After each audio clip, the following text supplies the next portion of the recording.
शुद्ध ब्राह्मण होने के कारण वो दिव्य ज्ञान के उच्च स्तर पर थे।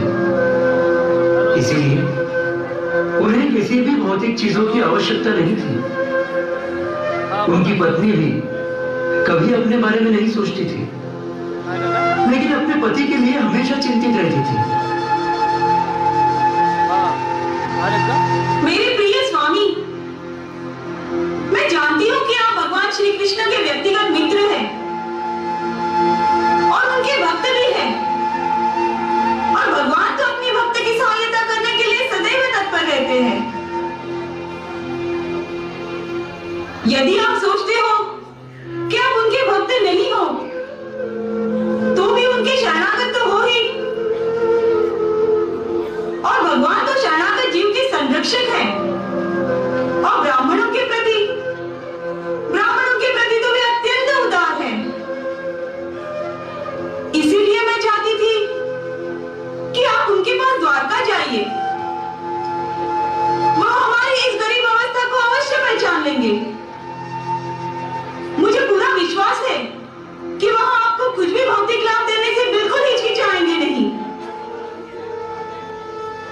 मुझे उनसे कोई भी भौतिक लाभ नहीं चाहिए।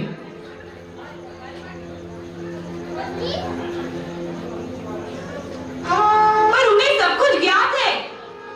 वह जानते हैं कि आप भक्ति की किस सीमा पर हो। किंतु कृष्ण केवल शुद्ध भक्ति में ही दिलचस्पी रखते हैं।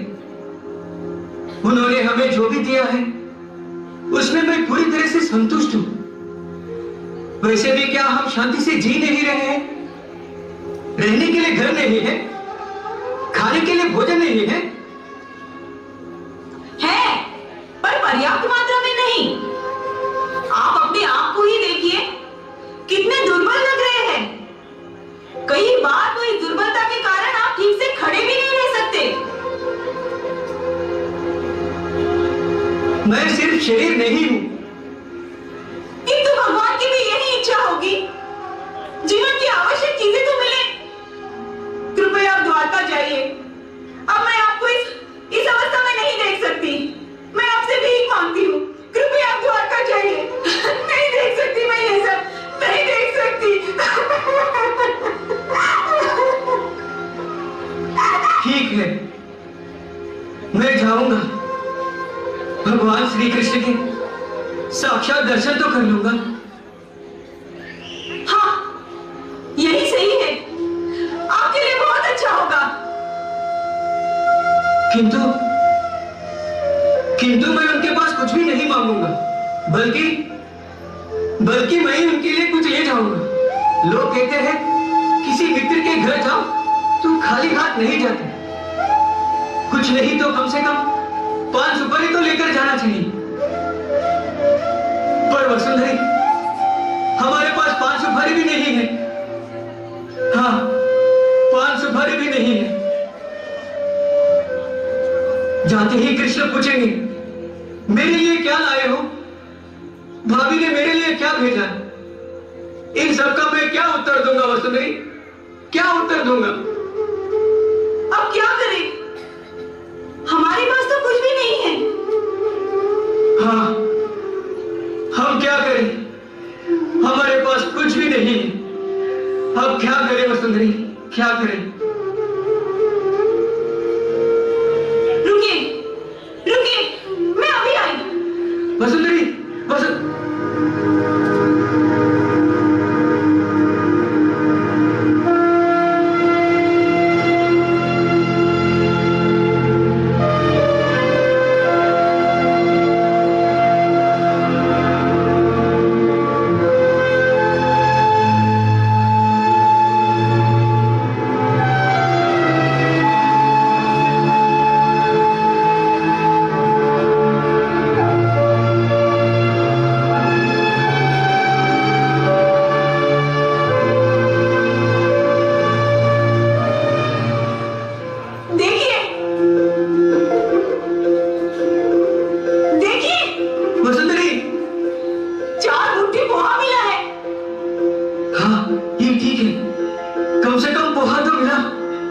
अच्छा हुआ।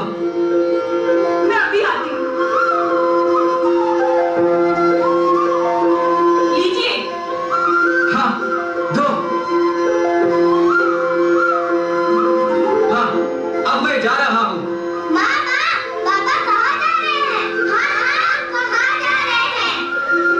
मैं तो मेरे मित्र द्वारकाधीश से मिलने जा रहा हूँ। भगवान मेरे बच्चे और पत्नी की रक्षा करना। आप हमारी चिंता बिल्कुल मत कीजिए, आप निश्चिंत होकर जाइए और आप अपना ख्याल रखिए। जय श्री कृष्णा। जय श्री कृष्णा।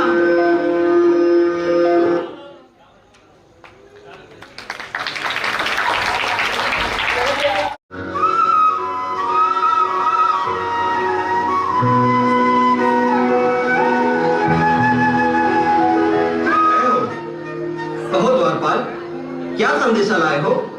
राजमहल के द्वार पर एक ब्राह्मण देव आए हैं और आपसे मिलने की अनुमति मांग रहे हैं। अनुमति?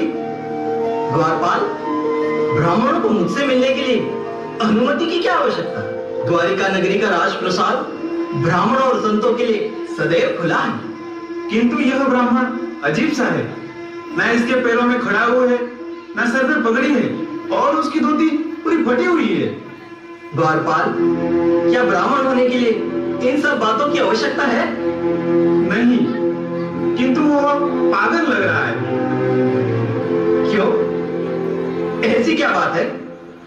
वह कह रहा है वो आपका मित्र है, पागल नहीं तो और क्या। मित्र? क्या नाम बताया उसने? उसका नाम है सुदामा। हाँ, सुदामा। सुदामा? क्या कहा तुमने? सुदामा है? मेरा बाल सखा सुदामा मुझसे मिलने आए। द्वारपाल, तुम यहाँ खड़े क्यों? जाओ उन्हें तुरंत यहाँ लेकर आओ। जी स्वामी। सुदामा, सुदामा आया है। रुक्मिणी, रुक्मिणी, सुना तुमने? मेरा बाल सखा सुदामा मुझसे मिलने आया है। जाओ स्वागत की तैयारी करो। सुदामा, सुदामा आया है। सुदामा।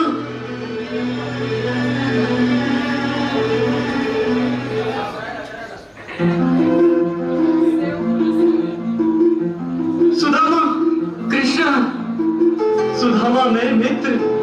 कृष्णा, कैसे कैसे हो तुम मित्र? दो दो ये मुझे दो। नहीं दो कृष्ण, नहीं कृष्ण, दो तो अरे दो तो मुझे। बहुत दूर से आए हो, थक गए होंगे। चलो मेरे साथ चलो। आओ बैठो, यहाँ बैठो तो। पर मैं बैठ भी जाओ। बरसों बाद मिले हो, सेवा का अवसर नहीं दोगे?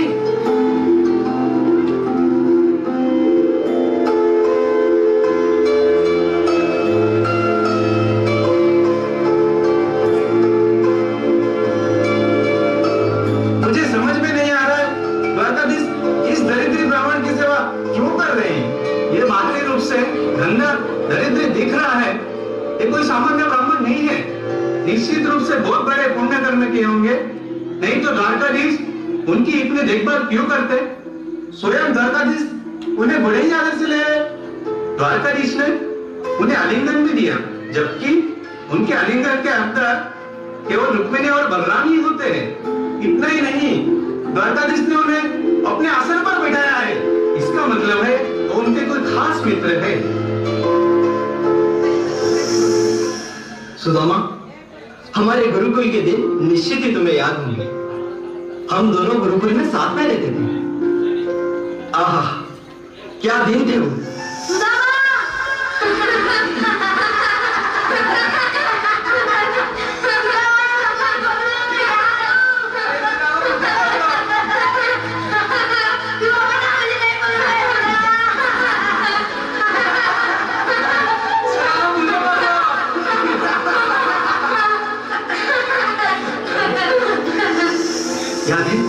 याद है तुम्हें?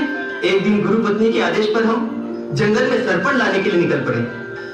सूखी लकड़ियां जमा करते करते हम घने जंगल में चले गए और एकाएक हम रास्ता भूल गए। सुदामा! सुदामा! कहाँ हो तुम, सुदामा? सुदामा, लगता है हम रास्ता भटक गए हैं। कृष्णा! कृष्णा! तुम कहाँ हो? मैं यहाँ हूँ। कृष्णा! कृष्णा!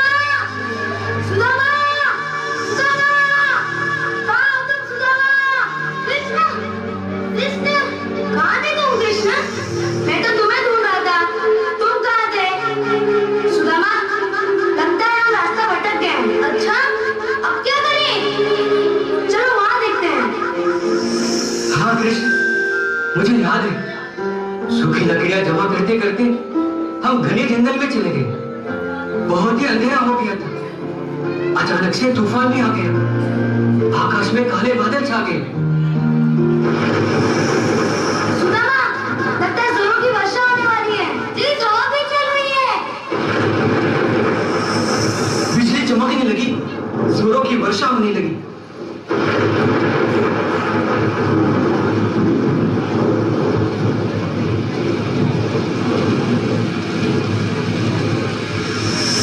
जहां देखो पानी ही पानी। पता ही नहीं चल रहा था आश्रम का रास्ता किस दिशा में। वो भारी वर्षा याद है तुम्हें? हाँ कृष्ण, याद है। वो वर्षा नहीं थी, एक प्रकार का विनाशकाल था। रेत का तूफान, भारी वर्षा, हमें बहुत ही तकलीफ होने लगी। समझ में ही नहीं आ रहा था किस दिशा। फिर हम दोनों एक दूसरे का हाथ पकड़कर बाहर जाने का मार्ग ढूंढते रहे। ऐसी विकट परिस्थिति में हमने पूरी रात एक पेड़ पर बिताई। कृष्ण, पानी बढ़ रहा है।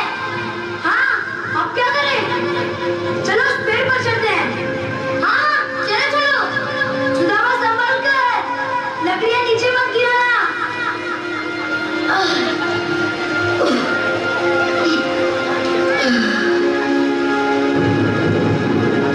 सुदामा, क्या कर रहे हो? मुझे भूख लगी थी कृष्ण, चने खा रहा हूँ। पहले ऊपर तो आओ, पानी भर रहा है। हाँ, आया। लकड़ियों को संभालो। गुरु माता ने हमें सूखी लकड़ियां लाने के लिए कहा था। और सुदामा, तुम अकेले ही चना खा रहे थे ना? कृष्ण, चने तो थे, मुझे भूख लगी थी। हाँ, तुम मुझे भूल गए सुदामा, लेकिन मैं तुम्हें कभी नहीं भूलूंगा।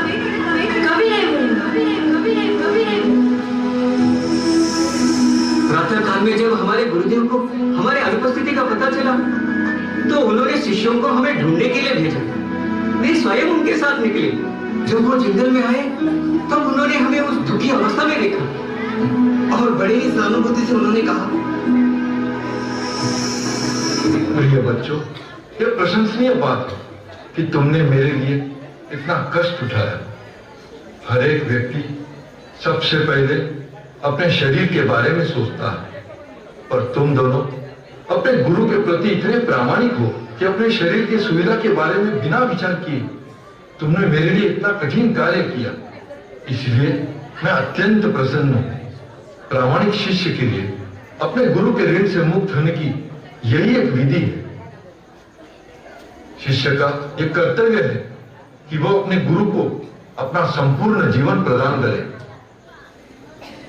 मैं तुम्हें आशीर्वाद देता हूं कि तुम्हारी सारी इच्छाएं और आकांक्षाएं पूरी हो। वेदों का जो ज्ञान तुमने मुझसे प्राप्त किया है वह सदैव स्मरण रहे और वेदों के उद्देश्य को तुम बिना किसी कठिनाई के उद्धृत कर सको। इससे इस जीवन में या अगले जीवन में तुम्हें कभी कोई निराशा नहीं होगी। आयुष्मान हो। सुदामा, तुम्हें स्मरण होगा गुरुदेव के आश्रम में रहते समय इस प्रकार के अनेक घटनाएं घटी। इससे हम समझ सकते हैं गुरु के आशीर्वाद के बिना कोई भी व्यक्ति संतुष्ट नहीं हो सकता। केवल गुरु के आशीर्वाद से ही व्यक्ति सुख, शांति और समृद्धि को प्राप्त कर सकता है और मनुष्य जीवन के उद्देश्य को सफल बना सकता है। प्रिय कृष्ण, आप प्रत्येक जीवात्मा के परम भगवान हो, परम गुरु हो। गुरुकुल में मुझे आपके साथ रहने का अवसर प्राप्त हुआ है। इसलिए मुझे लगता है कि वेद विहित कर्तव्यों से मुझे कुछ भी लेना देना नहीं है। वैदिक कर्म, ऋचा और मानवीय जीवन की पूर्णता के लिए आवश्यक सभी चीजें, धर्म, अर्थ, काम, मोक्ष, इन सब का एक ही स्रोत है और वो स्रोत आप ही हो कृष्ण, आप ही हो। इसके बावजूद भी आपने एक विद्यार्थी की भूमिका ली, गुरुकुल में हमारे साथ रहे। इसका अर्थ है आपने ये सभी लीलाएं अपने आनंद के लिए रचाई। अन्यथा आपको मानव की भूमिका लेने की आवश्यकता ही नहीं थी।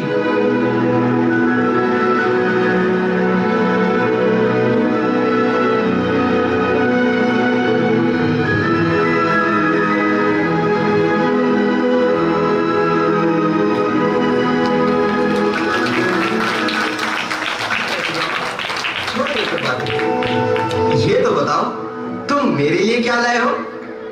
तुम्हारे लिए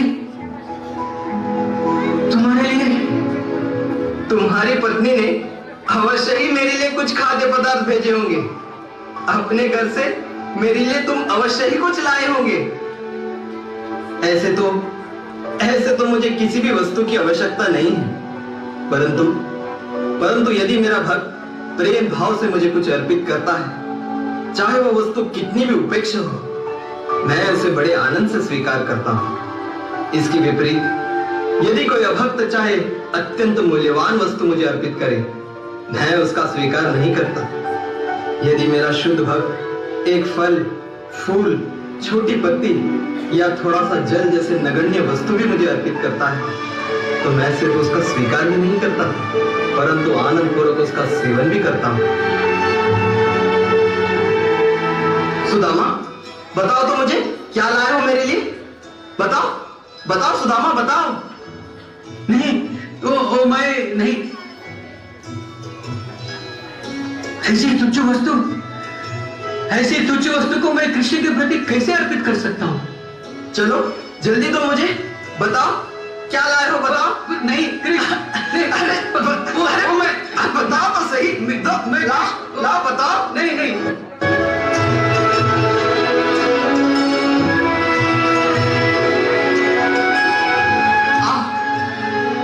इतना बढ़िया पोहा लाए हो और मुझसे छुपा रहे थे।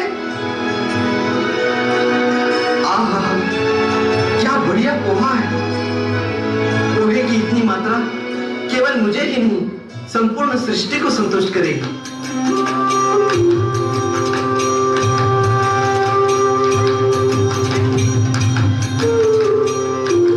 प्रिय स्वामी, आप बड़े दयालु हैं। इस पोहे का एक दाना भी आपको संतुष्ट करता है। आपकी यह तृप्ति भक्तों को सभी ऐश्वर्य शाश्वत रूप से प्रदान करती है। इस पोहे को क्या आप अकेले ही खाएंगे? हमें नहीं देंगे? हमें भी चाहिए। सुदामा, काफी समय बीत चुका है। मैं तुम्हें तुम्हारा कक्ष बताता हूं। अच्छा बताना, तुम्हारी यात्रा कैसी रही?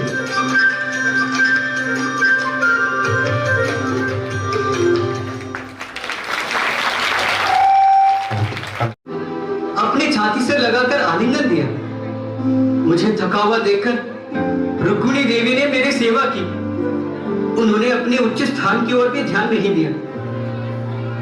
साक्षात भगवान ने मेरी जो सेवा की, वो उनके दिल में ब्राह्मणों के लिए जो महान आदर है, इसलिए कृष्ण इतने दयालु है कि उन्होंने मुझे कुछ भी नहीं दिया, क्योंकि उन्हें पता है मैं दरिद्रता से पीड़ित हूं, और यदि मुझे धन मिलता है तो मुझे अहंकार हो जाएगा और भौतिक ऐश्वर्य से मैं पागल होकर उसे भूल जाऊंगा।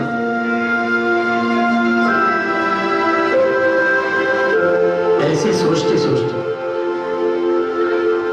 सोच में डूबे हुए सुदामा आखिरकार घर पहुंच गए।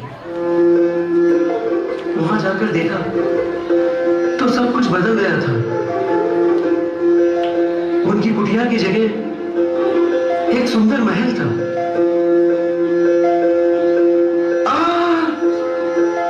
मुझे तो विश्वास ही नहीं हो रहा है कि ये हमारी नगरी है। कहीं मैं नींद में तो नहीं, कहीं मैं सपना तो नहीं देख रहा। ए, सुनो, यहाँ आओ। क्या है? कहीं मैं नींद में तो नहीं, कहीं मैं सपना तो नहीं देख रहा।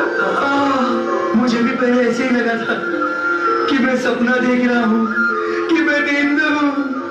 फिर मेरी पत्नी ने समझाया कि आप नींद में नहीं हो, ये सच है, 100% सच।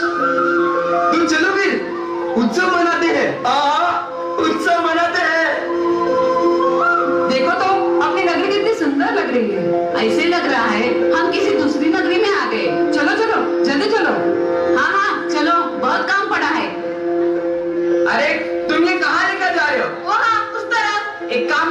ये मुझे दे दो। पर क्यों? इन्हें मुझे दे दो। अरे सुनो सुनो तो सुनो।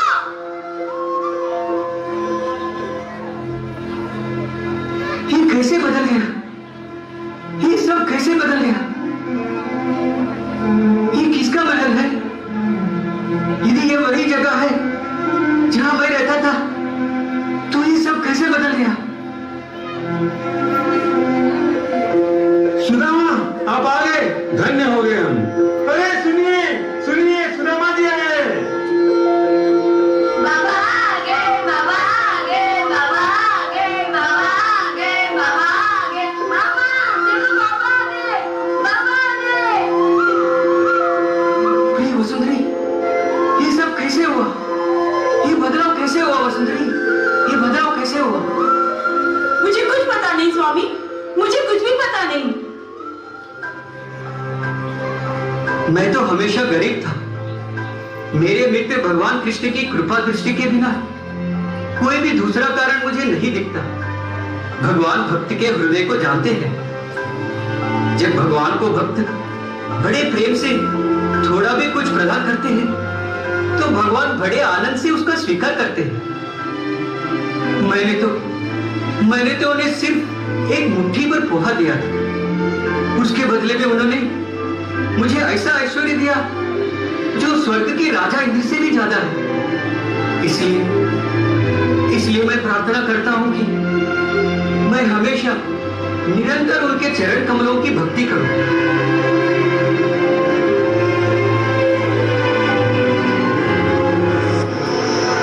यदि मेरा भक्त प्रेम भाव से मुझे कुछ अर्पित करता है, चाहे वो मुझको कितनी भी उपेक्षा हो, मैं उसे बड़े आनंद से स्वीकार करता हूँ। इसकी विपरीत यदि कोई अभक्त चाहे अत्यंत मूल्यवान वस्तु मुझे अर्पित करे, मैं उसका स्वीकार नहीं करता। यदि मेरा शुद्ध भक्त एक फल, फूल, छोटी पत्ती या थोड़ा सा जल जैसे नगण्य वस्तु भी मुझे अर्पित करता है, तो मैं सिर्फ उसका स्वीकार ही नहीं करता, परंतु आनंद पूर्वक उसका सेवन भी करता हूँ। आज तो तुम मेरे सबसे अच्छे मित्र हो सुदामा, सबसे अच्छे मित्र हो। मैं तुम्हें कभी नहीं भूलूंगा, कभी नहीं भूलूंगा।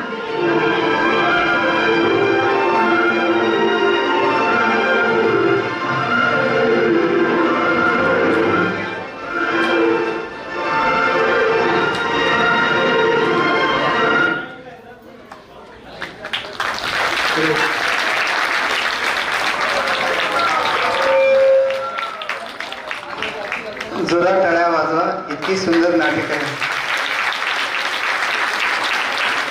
एकदा यांच्या सर्वांच्या स्वागतासाठी 3 वेळा हरिबोल म्हणायचं आहे. हरिबोल हरिबोल हरिबोल. या ठिकाणी साधू सेवा ग्रुप इस्कॉन आयवायचे भक्त आणि मंदिरामध्ये येणारे काही भक्त या सर्वांनी मिळून भगवंताच्या प्रसन्नतेसाठी सुंदर असं सुदामा चरित्राचं या ठिकाणी प्रदर्शन केलेलं आहे.